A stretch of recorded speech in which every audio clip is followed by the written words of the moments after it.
Bonjour à tous, on se retrouve dans une nouvelle vidéo de la série des métiers de l'ésotérisme. Aujourd'hui, on va aborder un métier bien particulier, celui d'auteur en magie avec Sébastien Lemahout. Un praticien, un sorcier qui va nous donner sa vision de l'édition et du métier d'auteur en sorcellerie. On aura également l'occasion d'aborder le thème de la crise de l'édition actuelle qui fait couler beaucoup d'encre et ce sera l'occasion de rétablir peut-être certaines vérités. Mais commençons sans plus tarder avec la présentation de notre invité. Bonjour, je suis Sébastien Lemahout, je suis praticien enseignant-chercheur indépendant, auteur et conférencier en sciences occultes, ésotérisme et occultisme, en particulier sur la magie, la sorcellerie et l'énergétique.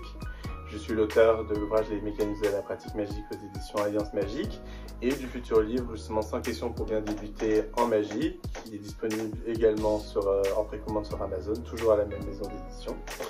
Mon champ de compétences en termes de travail va être plus axé en fait sur ce qu'on appelle la magie expérimentale. La magie expérimentale, c'est-à-dire en fait c'est une pratique, en fait une discipline qui est beaucoup plus rationnelle en fait, qui utilise les méthodologies scientifiques ainsi que se base sur des travaux universitaires, que ce soit d'un point de vue historique, que ce soit à travers justement les données les plus récentes qu'il peut y avoir sur le cerveau ou sur ne serait-ce rien que sur la logique, l'épistémologie, etc. Pour ramener tout ça en fait à l'aune de nos pratiques et essayer de les faire évoluer à travers des protocoles justement de recherche expérimentale comme la recherche et développement, etc. pour pouvoir essayer d'améliorer et comprendre aussi les mécanismes énergétiques et en fait les appliquer à travers nos disciplines. Peux-tu nous parler de ton parcours en sorcellerie ? Alors, il faut dire que j'ai un parcours assez atypique, puisque en réalité, j'ai toujours été là-dedans. Ma famille, je ne vais pas rentrer dans le sujet trop, parce que j'ai expliqué dans le livre, j'explique un peu partout déjà. Je ne vais pas vous saouler avec ça, mais ma famille, en fait, du coup, a toujours été là-dedans. En fait, on peut retrouver des traces il y a très très longtemps. Même mon nom de famille, en fait, a une signification particulière. Et donc, on peut dire vraiment que voilà, j'ai toujours été là, j'ai toujours été là-dedans, j'ai toujours vu ça depuis petit et moi je pensais vraiment que tout le monde faisait pareil en réalité. Donc il a fallu en fait du coup, c'est pour vous dire, hein, j'explique ce parcours-là, puisqu'on s'imagine beaucoup, il y a beaucoup de fantasmes à travers justement l'hérédité, les lignées familiales et ce genre de choses. Alors qu'en fait pas du tout, c'est une fausse croyance, on n'est pas avec des super pouvoirs, etc. En fait on est exactement comme vous, comme d'autres. En réalité, juste on est dans un contexte qui est plus favorable, plus facile du coup pour pouvoir en parler, pour pouvoir justement le voir. Mais je dirais même pire que ça a été un frein parce que il a fallu en fait déconstruire toutes les fausses croyances qui émergeaient à travers ça, ce qui a été très très compliqué. Et donc au-delà en fait de mon parcours à travers justement la tradition familiale dans laquelle j'ai été initié du coup très tôt à 13 ans. Après du coup on m'a inscrit à une école américaine par correspondance. Qu'aujourd'hui je ne conseillerais pas forcément, mais qui à l'époque bah, du coup faisait grand bruit sur la néo-wicca et le néopaganisme. Et petit à petit, en fait, j'ai essayé de m'intéresser à d'autres ordres, comme la Golden Dawn, la Téléma, etc., ou autres, et à différents courants, que ce soit en fait de sorcellerie plus populaire, comme de haute magie cérémonielle, donc, et de théurgie. Et c'est ainsi en fait que petit à petit, bah, j'ai pu un peu toucher. Et au fur et à mesure, bah, j'ai été un peu déçu de tout. J'adore parce que j'ai un esprit très rationnel, j'ai un esprit très scientifique et j'ai fait des études un petit peu dans ce but-là. En fait, bon, même si au départ, j'ai été en fait en littérature, parce que ce que je voulais c'était écrire. En fait, du coup, disons que pour les littéraires, j'étais trop scientifique. Et pour la science, j'étais trop littéraire. Donc voilà, ça a toujours été un peu le mélange des deux. Et aujourd'hui, en fait, cet équilibre m'a permis en fait de me rendre compte que oui, ben, on disait beaucoup de choses, mais on n'avait pas de preuves, on racontait n'importe quoi. Il y avait des erreurs, il y avait des efficacités qui ne se retrouvaient pas, que ce soit à travers la famille, que ce soit à travers les groupes, à travers justement les traditions, etc. Donc c'est à travers un petit peu ce mélange de déception que ben, j'ai fait des rencontres de personnes qui sont très chères à mon cœur aujourd'hui, qui m'ont permis en fait de me développer et d'aller justement vers la magie expérimentale et de mettre en place vraiment cette forme de magie dénuée de tradition, de croyance ou d'opinion pour pouvoir en fait voir vraiment comment elle fonctionne et comment mieux l'utiliser et pourquoi pas après la réappliquer dans d'autres formes de tradition ou d'ordre. Tu es l'auteur de l'ouvrage Les mécanismes de la pratique magique. Peux-tu nous le présenter ? Alors comme je disais, puisque je suis passé à travers toutes les fausses croyances possibles et inimaginables, que ce soit à travers le contexte familial ou le contexte justement ésotérique et d'ordre initiatique, ou même de ce qu'on lit un peu partout, etc., de la mauvaise littérature. Là, vous n'en voyez qu'une partie en fait, de la bibliothèque, c'est là où j'écris essentiellement, mais il y en a partout dans le bureau, etc. C'est qu'une toute petite partie, il y en a à peu près 5000 à la maison, mais avec un peu de tout. Mais en fait, je suis arrivé à l'apogée à un moment donné où je me disais il y avait trop de choses qui étaient fausses. Il y avait trop de choses qui n'allaient pas, et je voulais vraiment essayer d'amener un livre qui soit à la jonction entre un livre qu'on aurait tous aimé avoir pour débuter de manière saine et concrète, avec des sources, des références qui soient justes, et en même temps modéliser en fait, essayer de faire un modèle théorique des fonctionnements et des principes par rapport en fait aux dernières recherches qui ont été menées, que ce soit en énergétique ou d'une manière plus pragmatique, plus concrète, universitaire, et rapporter en fait beaucoup de rationalité aussi, vraiment d'amener les lecteurs, et que ce soit du coup des débutants ou des machevronnés comme moi, à essayer de s'ouvrir à autre chose, à quelque chose de moins... il y a beaucoup en fait de livres qui racontent souvent la même chose. Là, je voulais vraiment aller au-delà. Donc, c'est bien autant pour les débutants que pour justement les matchs qui sont plus avancés. Et je voulais le faire en même temps sous une forme un peu de thèse universitaire. Montrer en fait aussi aux autres, aux profanes, à des scientifiques ou à des universitaires qui ne croient pas, qui sont plutôt sceptiques en fait sur nous, parce que forcément, comme ils découvrent beaucoup de bêtises, ils ne s'y intéressent pas du tout, ils jettent tout le bébé et l'eau du bain avec. Là, on montrer en fait qu'il peut y avoir un versant qui soit du coup plus sérieux, et qui répondent en fait aux critères d'exigence qui sont demandés pour pouvoir justement ne serait-ce rien que les intéresser. Donc c'est comme ça en fait que petit à petit les mécanismes de la pratique magique s'est formé dans ma tête, et que j'ai commencé à l'écrire en compagnie justement de Steve Carlin, qui m'a beaucoup aidé aussi justement dans la mise en place des protocoles, etc. Et parce que tout ce que j'écris en fait a été testé au préalable, etc. Tout est mis en place en fait de manière protocole et vérifié justement auprès justement des sources universitaires.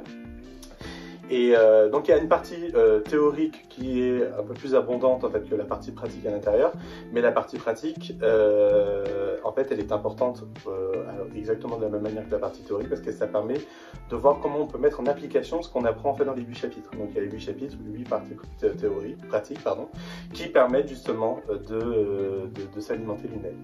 Quelles ont été tes motivations dans l'écriture de cet ouvrage et à qui s'adresse-t-il ?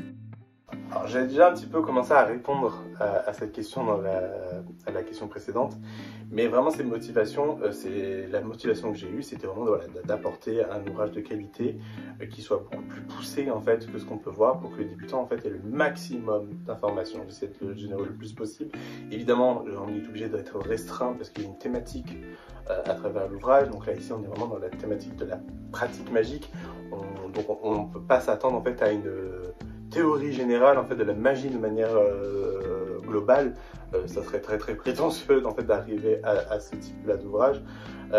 En réalité, on est vraiment plus dans l'aspect pratique de comment ça fonctionne, pourquoi on fait certaines choses, pourquoi en fait on utilise tel bois, pourquoi on met du cuivre, pourquoi voilà.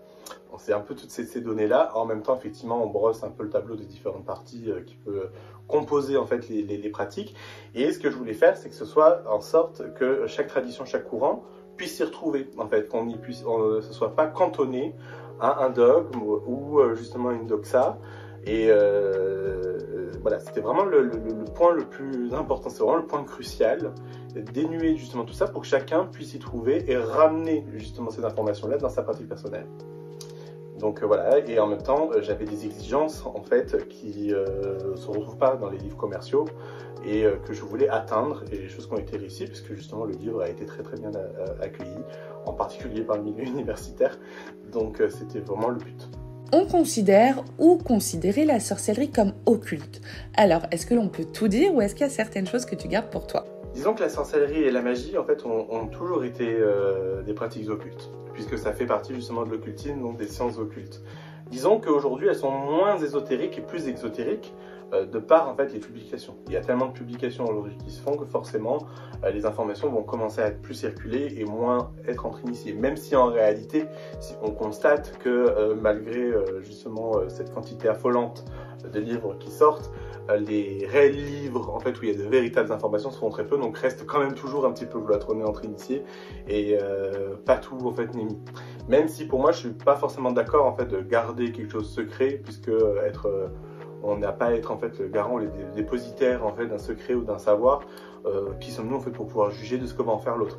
Je veux dire, nous-mêmes, nous ne sommes pas forcément les meilleurs pour pouvoir garder ça pour nous, donc pourquoi? Donc oui, on peut se permettre justement de parler de tout, mais selon des thématiques et en essayant d'être le plus juste et quitte à mettre des warnings, mettre des triggers justement sur ce qui va être dit, sur comment on va le faire.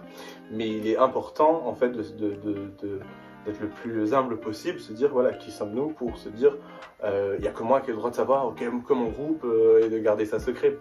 Je veux dire, non, c'est pas comme ça qu'il faudrait marcher, bien au contraire, ça évite, plus on va parler, plus on va dire, plus on va communiquer, plus ces gens feront mieux les choses et ça évitera justement la désinformation parce que c'est ça surtout le problème dans notre métier. Est-ce que tu as une autre activité à côté de l'écriture et si oui, comment concilier les deux?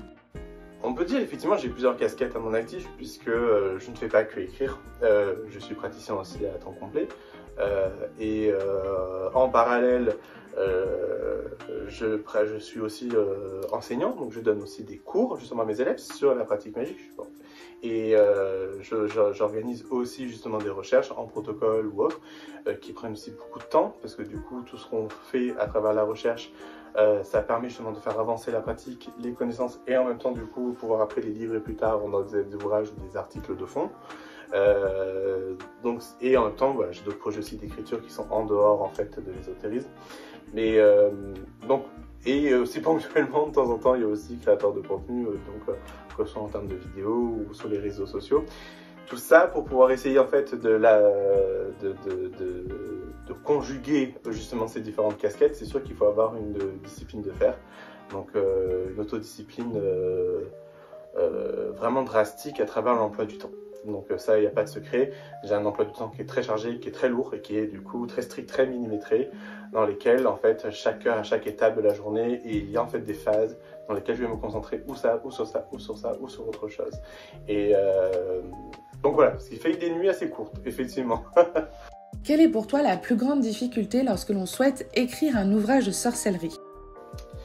La plus grande difficulté est surtout d'éviter en fait les biais sophistiques et paralogiques. Donc ce qu'on appelle par exemple les biais cognitifs ou les arguments fallacieux, etc. Il y en a deux en particulier en termes d'écriture qui sont très compliqués. Ça va être justement le biais cognitif de surévaluation et celui de l'aveuglement de l'expert. C'est assez compliqué. Alors, moi, par rapport, mon point faible, par exemple, c'est surtout l'aveuglement de l'expert. J'ai souvent tendance, en fait, à croire que tout le monde comprend tous les autres principes, etc. Parce que très souvent, on explique un principe à travers d'autres. Mais du coup, il arrive que ces principes sous-jacents ne sont pas connus par le grand public, donc il va falloir aussi justement les expliquer, ce qui peut parfois rendre en fait l'ouvrage plus lourd, plus difficile, et parfois c'est ce qu'on peut reprocher. Mais seulement il n'y a pas trop le choix, je veux dire, parce qu'il y a beaucoup de principes en jeu, c'est assez complexe, et c'est sûr que notre discipline, c'est pas quelque chose qu'on prend comme ça.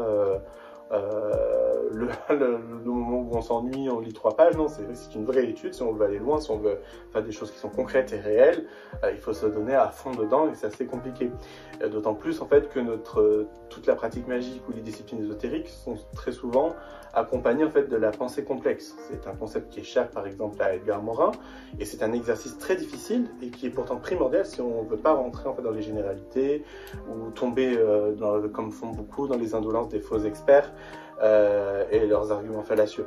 Donc c'est un peu un jeu d'équilibriste entre être poussif et en même temps être concis pour rester accessible tout en allant dans le fond, en essayant de passionner le lecteur. Et ça en fait c'est toute la subtilité des différents niveaux de lecture qu'on essaye d'amener justement à travers les écrits.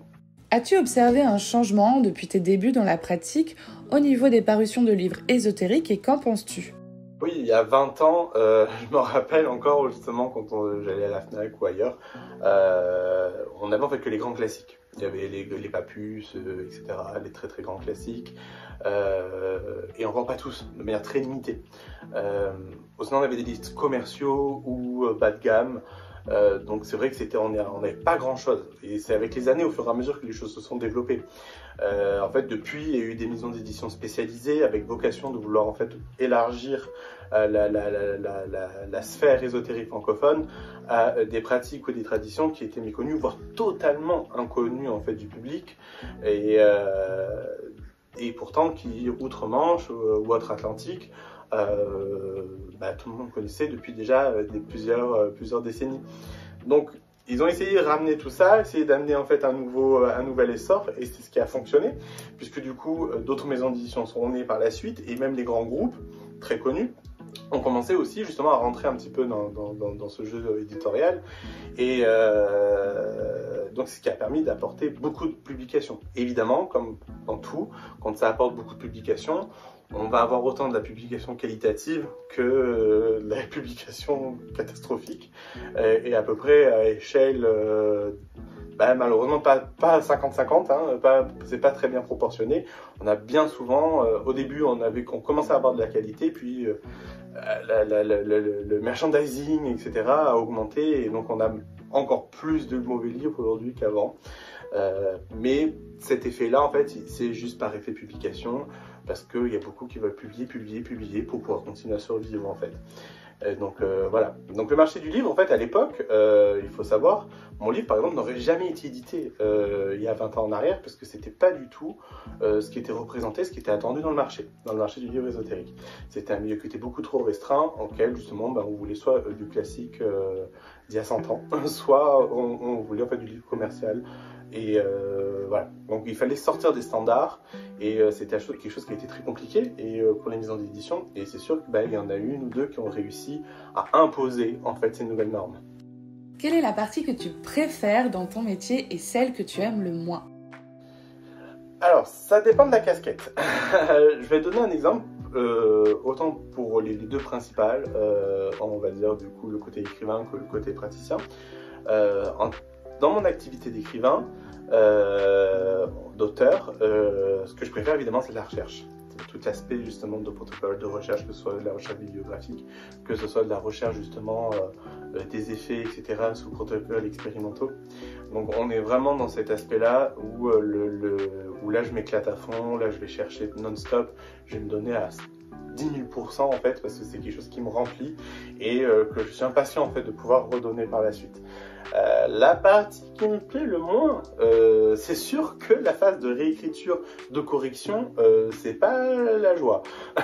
C'est sûr que passer des heures, déjà le texte on le connaît tellement par cœur, au bout d'un moment on a une certaine forme d'overdose et on ne les voit plus trop, donc c'est très difficile. Il faut laisser un temps en fait posé pour que le cerveau ne puisse plus se rappeler à l'exactitude et ne plus lire de manière automatique. Donc c'est pour pouvoir s'y remettre, et c'est assez harassant. Pour mon activité en tant que praticien avec la clientèle, ce que j'aime particulièrement, c'est de voir justement un de mes clients qui puisse évoluer, le rendre en fait autonome, etc., indépendant, et ça, voir qu'il évolue en fait dans sa vie, que ce soit justement grâce à mon aide, et aussi grâce en fait à mes conseils, parce que c'est donnant-donnant, hein. Il n'y a pas de coup de baguette magique que je donne, lui aussi il a un travail à faire de son côté. Le voir évoluer, c'est vraiment quelque chose qui est gratifiant. Le point négatif, outre l'aspect évidemment administratif, etc., qui est comme pour tout le monde, qui est très chiant, hein, je ne sais pas qui aime bien ça. En réalité, on va dire plutôt c'est la précarité en fait du métier, puisque en fait on est dépendant en fait de la clientèle, et bien souvent aujourd'hui la clientèle se fie soit en fait à ce qu'elle entend comme arnaque, et pour elle c'est devenu en fait une vérité, que ce soit avec les marabouts, etc. et autres. Et on a beau essayer de lui dire que ça n'existe pas, que c'est pas comme ça que ça fonctionne, etc. pour lui éviter qu'elle fasse des erreurs, qu'elle tombe dans ses pièges et qu'elle se dépense de l'argent inutilement, elle reste en fait confrontée dans ces idées-là parce que ça lui plaît, et d'autres qui, par exemple, sont empreints de malhonnêteté, parce qu'on en parle très peu. On parle beaucoup des arnaqueurs en fait dans l'entente de praticien, mais on parle pas énormément des arnaqueurs en client, et il faut savoir qu'il y en a énormément. C'est presque, en fait, là on est presque à du 50-50, hein, je veux dire, parce que il y en a beaucoup qui cherchent toujours en fait un moyen soit de ne pas payer quand on leur fait des facilités de paiement plusieurs fois, soit essayer de grappiller, soit essayer d'annuler au dernier moment parce qu'ils ont décidé que non, ils sont pas, voilà.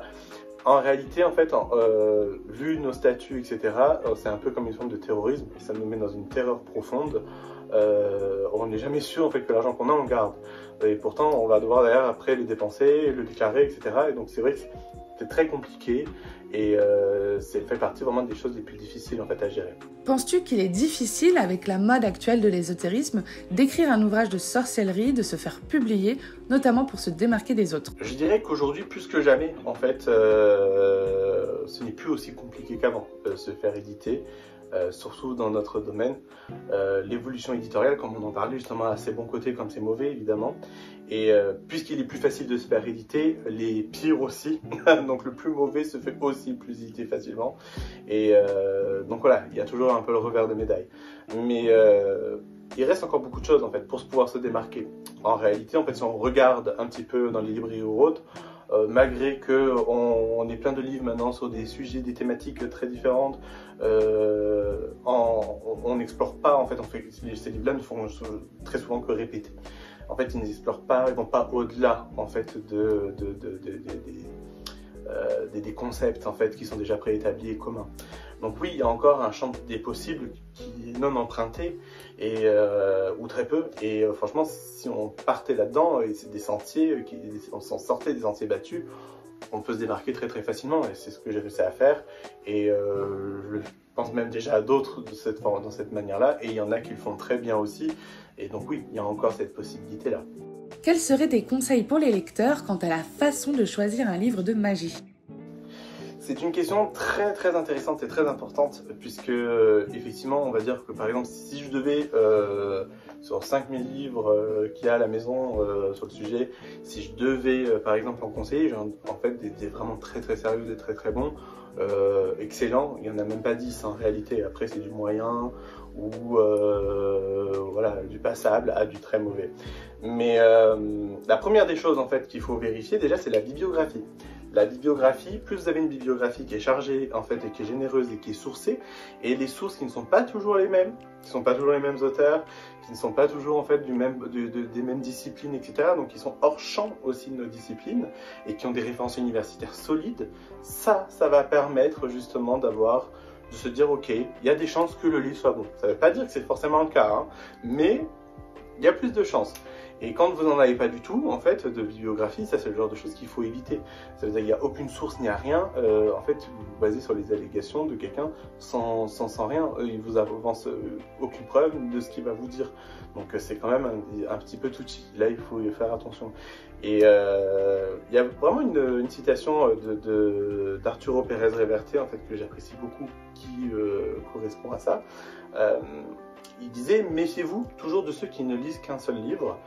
Et en réalité, il a raison, parce que si vous apprenez tout d'une seule source, vous aurez les mêmes torts que cette source. Donc, et le deuxième conseil que je pourrais donner, c'est surtout contextualiser votre lecture en fonction du contexte historique, des connaissances de l'auteur, avec qui il vivait, quelles étaient les connaissances scientifiques à son époque, quels étaient les types de croyances, par les guerres qu'il y a eu, dans quel groupe, etc., les interactions. Plus vous en saurez en fait sur l'auteur et son contexte, plus ça pourra vous donner une idée de pourquoi il pensait ça et pourquoi il dit ça. Parce qu'il y a certaines choses forcément qui aujourd'hui sont dépassées, qui à l'époque ça allait, mais aujourd'hui non, ça ne rentre plus en fait, on ne doit plus le prendre en compte. Lorsque tu écris un ouvrage, quelles sont ensuite les étapes importantes de sa parution? Alors, une fois l'ouvrage terminé, si on n'a pas en fait déjà de contrat de commande par une maison d'édition, on soumet en fait du coup le tapuscrit, ou le manuscrit, même sur l'autre on dira plus tapuscrit, qui va l'accepter ou pas. Lorsque le contrat en fait est finalisé, on reçoit généralement en fait une avance de droit d'auteur qui est en général en hauteur de 400 €. La maison d'édition, du coup, va recevoir le tapisserie, va commencer à faire les corrections, faire les mises en page, etc. Puis il passera en fait par le dossier de relations de presse qu'il va essayer de construire pour pouvoir le vendre aux diffuseurs et donc aux librairies. Une date de sortie est fixée, lorsqu'il est présenté au diffuseur, on reçoit en fait ce qu'on appelle un BAT, c'est un bon à tirer, qui est un exemplaire test.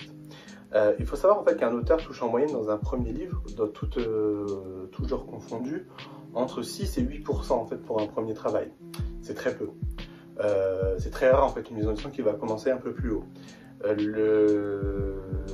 De même en fait que le contrat contient souvent en fait une clause d'exclusivité ou de préférence, et en fait c'est assez courant, c'est pour en fait limiter les démarchages en fait et déloyales des autres maisons d'édition qui veulent se faire concurrence en chopant l'auteur de d'une autre maison d'édition pour pouvoir en fait lui faire publier autre chose, etc., pour gagner en fait de l'argent sur son nom.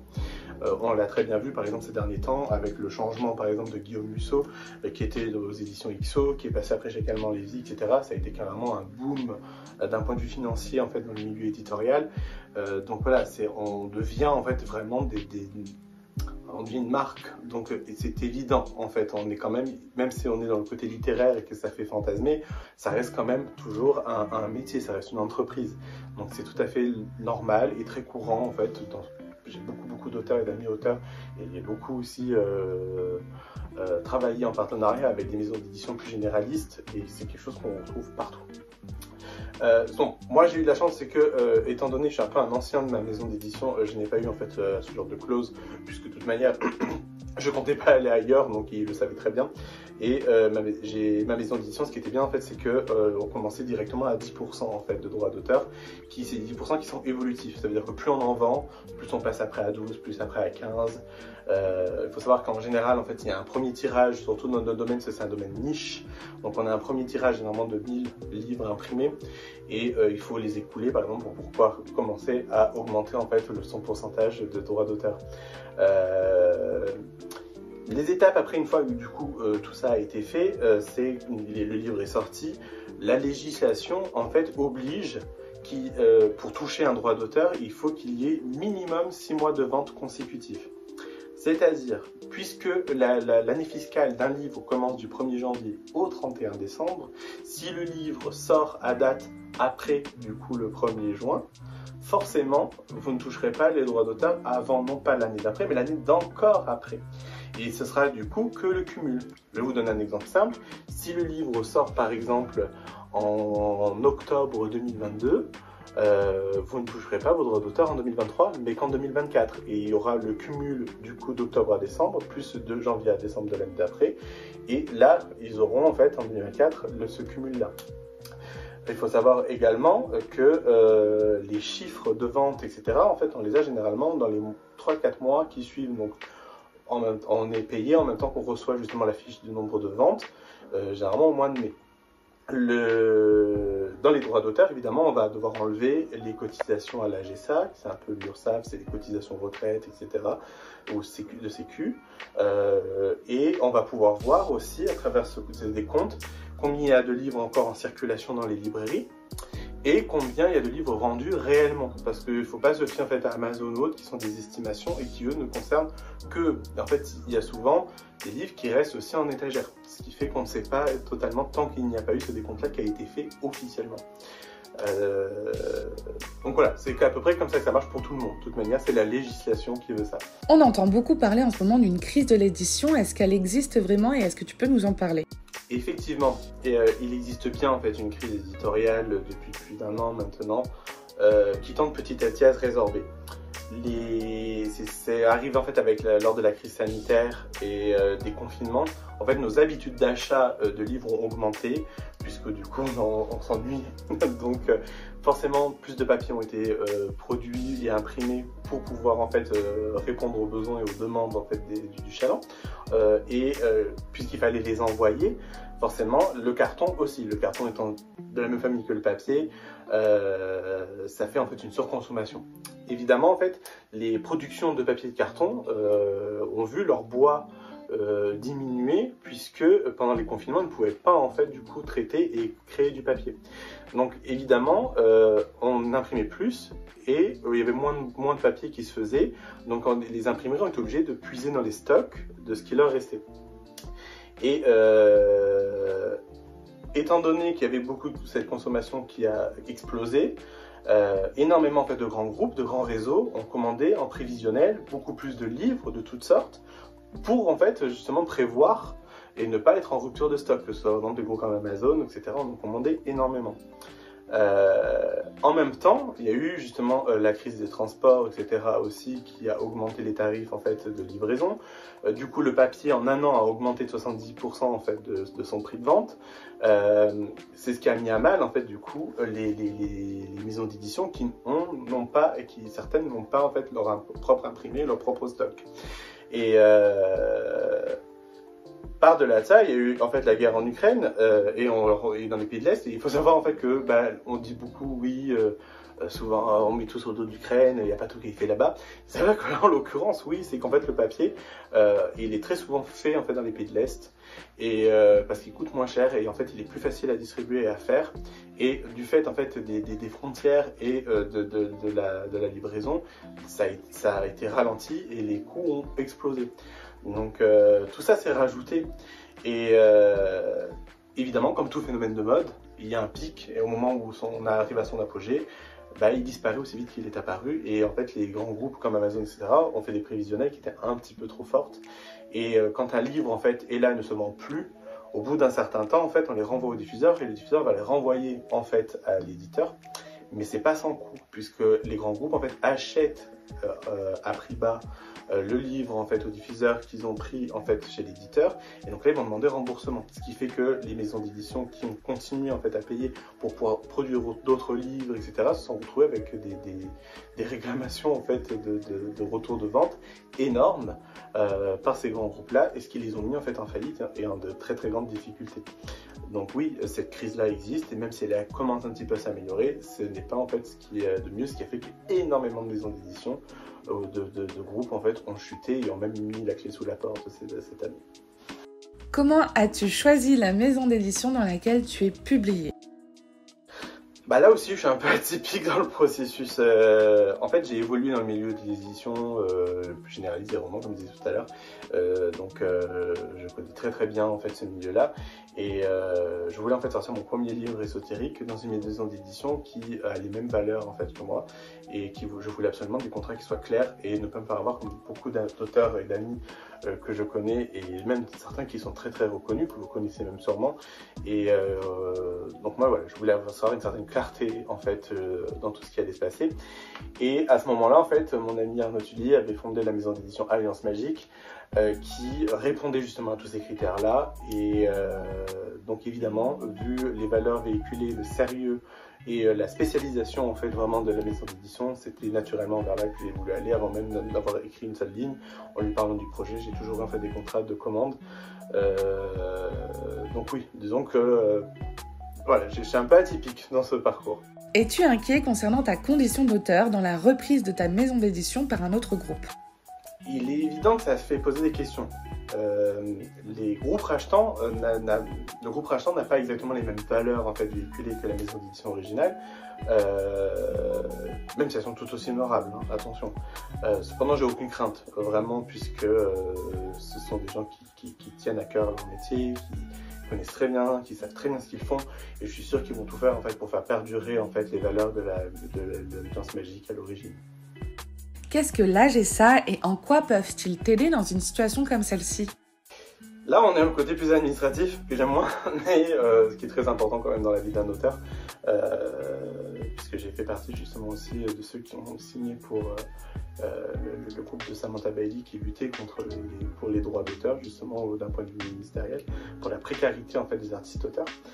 Et il existe en fait ce qu'on appelle l'AGESA. L'AGESA en fait c'est une branche de l'URSSAF.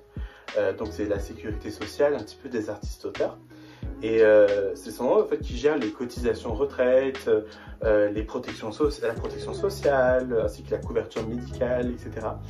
Et en fait c'est très récent, même là depuis quelques jours en fait il y a une fusion entre la maison des artistes-auteurs et l'AGESA pour en fait fonder ce qu'on appelle maintenant la sécurité sociale des artistes-auteurs pour faciliter en fait l'accès aux droits et garantir en fait la protection.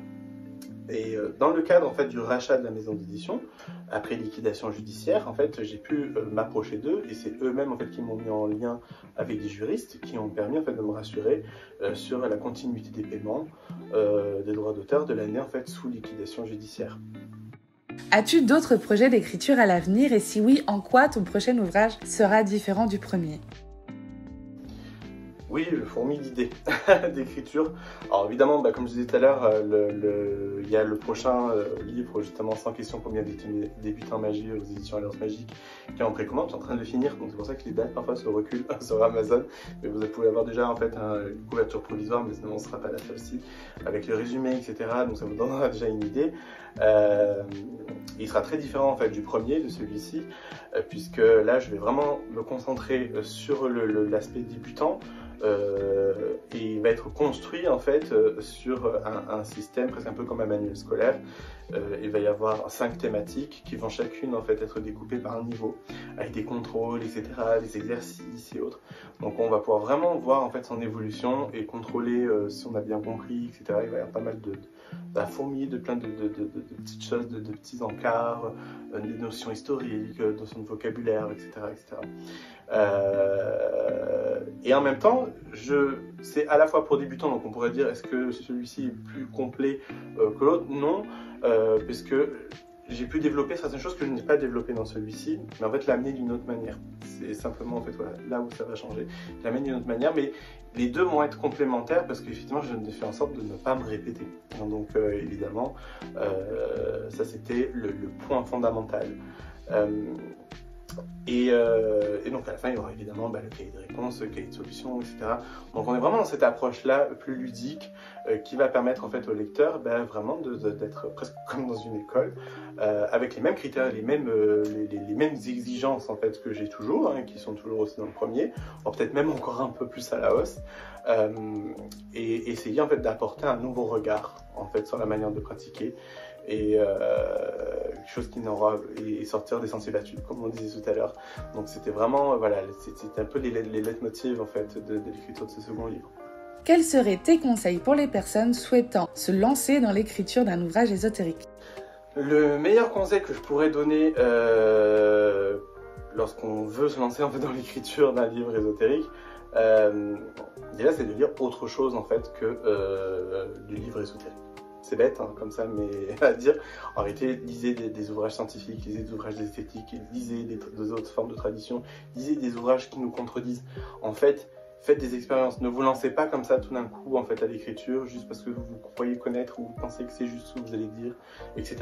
Il est vraiment important d'élargir en fait déjà son champ de compétences et de connaissances pour pouvoir en fait avoir une certaine forme de remise en question déjà sur soi-même et sur ce qu'on croit savoir, pour pouvoir en fait améliorer déjà son esprit critique et apporter tout ça après à travers un ouvrage, se dire est-ce que vraiment je peux dire quelque chose, vraiment il y a quelque chose qui va sortir de son contexte, est-ce que je ne vais pas juste répéter ce que tout le monde dit en fait, parce qu'à ce moment-là ça ne sert à rien. Je veux dire, si c'est pour répéter toujours ce que tout le monde fait,